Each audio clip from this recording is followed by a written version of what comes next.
Bonjour à tous, nous poursuivons avec la 5e Mishnah du 9e Perek. La Mishnah nous enseigne ici le din Shnaim, deux personnes, chez Shalchou Shnei Gitim Shavim.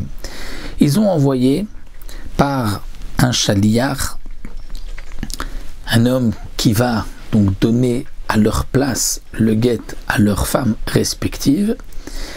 Donc deux personnes ont envoyé deux gitin, Shavim, qui sont les mêmes, c'est-à-dire il y a les mêmes noms, puisque Reuven ben Shimon épouse Rivka bat Rachel, et Reuven ben Shimon, un autre aussi, épouse Rivka bat Rachel, et ils habitent au même endroit. Donc les guettes, les gitines sont identiques, mais l'un a été écrit pour cet homme-là, l'autre a été écrit pour l'autre. Ils ont été donnés dans les mains d'un shliach ou de plusieurs shluchim velitarvu, et ils se sont mélangés. On ne sait plus qui est le guet de qui. On ne peut pas donner un guet en disant mais puisque c'est son nom, de toute manière le nom de sa femme, donc ça marchera, puisqu'il faut que le guet soit écrit lishma pour cet homme-là, pour cette femme-là.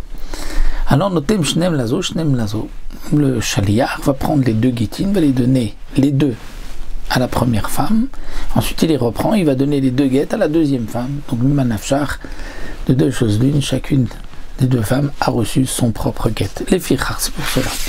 Avad echad, même si un des deux guitines a été perdu, on ne sait pas c'est lequel, Areacheni Batel, le deuxième est Batel, on ne peut rien faire avec le deuxième, puisque comme on ne sait pas à qui il appartient, pour qui il est destiné, on ne peut pas divorcer avec.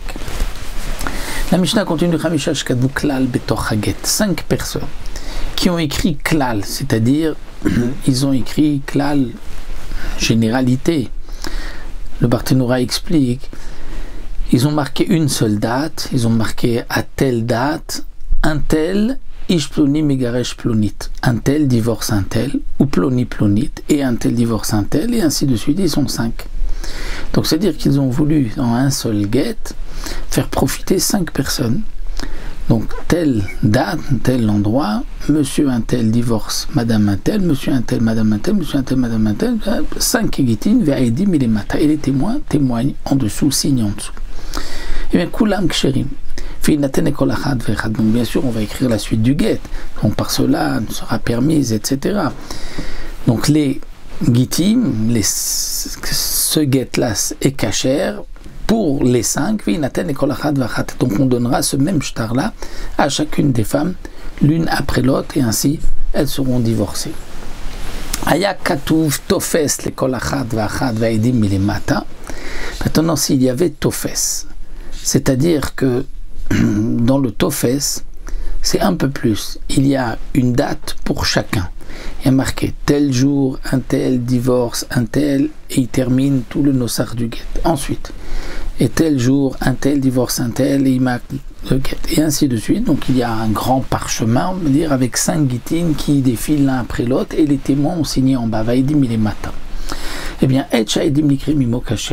seulement le dernier, où les témoins viennent juste après le dernier guet, c'est ce dernier guet qui est cachère, et donc le mari de ce dernier guet, du 5e, lui, pourra divorcer sa femme, mais les autres ne pourront pas, puisque même si on comprend d'une certaine manière que les témoins ont aussi signé sur les guitimes du haut, par exemple qu'avant avant le deuxième guet, il y avait un vav, v, et aussi un tel jour de divorce, et aussi, donc on pourrait dire que les témoins vont signer pas seulement sur le dernier, mais sur tous les guitimes. Malgré tout, nous, on considère que ce n'est que le